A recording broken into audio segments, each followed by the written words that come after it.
This word is orbital. It is about how electrons orbit round the nucleus in an atom. Now, we used to think, Rutherford's time, that the electron went round like the Earth goes round the Sun. But in fact, you can't treat it like that, because the electron is all over the place, behaves like a wave. You can't tell exactly where it is, but you can tell the approximate volume that it occupies. And the volume has a really funny shape.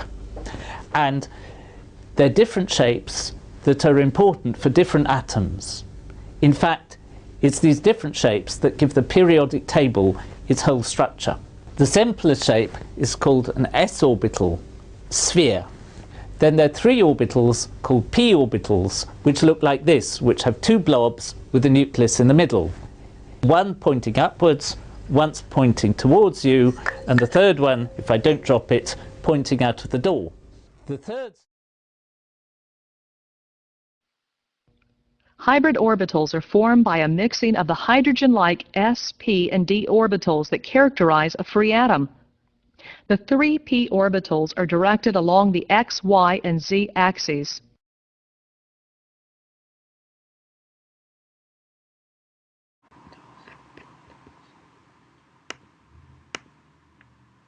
Mixing an s orbital with one of the p orbitals generates two equivalent sp hybrid orbitals.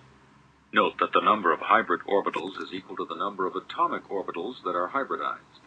The set of two sp hybrid orbitals has a linear arrangement. The angle between the orbitals is 180 degrees.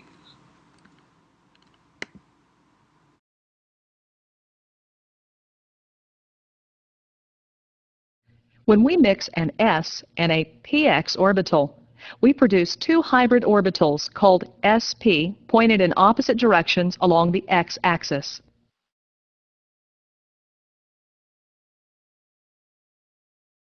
Putting these ideas together, we can imagine the hybridization process for BeCl2 as something like this.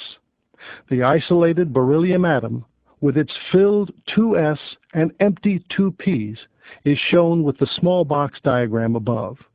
The chlorines have three 3p orbitals, but will fade out the ones that are not involved in bonding.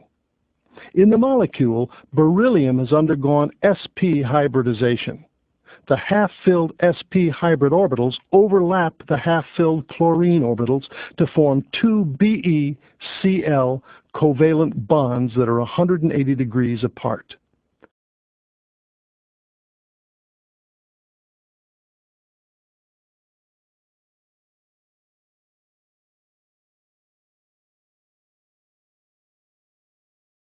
Mixing an s orbital with two of the p orbitals generates three equivalent sp2 hybrid orbitals. Note that the number of hybrid orbitals produced is equal to the number of atomic orbitals that are hybridized. The set of three sp2 hybrid orbitals has a trigonal planar arrangement. The angles between the orbitals are 120 degrees.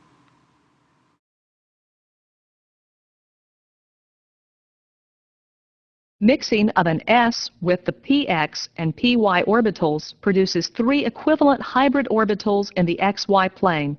We call these sp2 hybrid orbitals.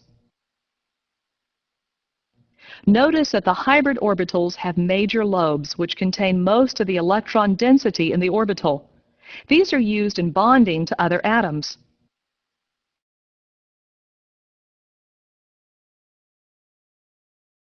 Consider the benzene molecule C6H6. Each carbon atom is sp2 hybridized and forms sigma bonds with two adjacent carbon atoms and another sigma bond with a hydrogen atom. The six 2pz orbitals form pi bonds. Electrons in these orbitals are actually free to move around the entire benzene ring.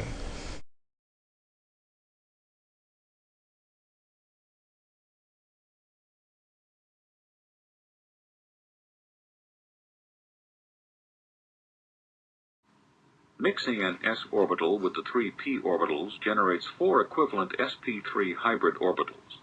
Note that the number of hybrid orbitals produced is equal to the number of atomic orbitals that are hybridized. The set of four sp3 hybrid orbitals has a tetrahedral arrangement. The angles between the orbitals are 109.5 degrees.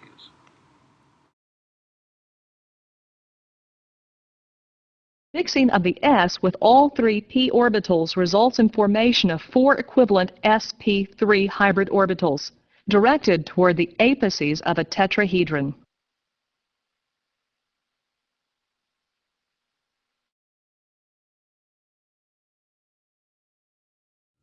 The model describes bonding in methane this way. In the molecule, the carbon's four sp3 hybrid orbitals point to the corners of a tetrahedron. The H orbitals overlap them to form four CH bonds that are 109.5 degrees.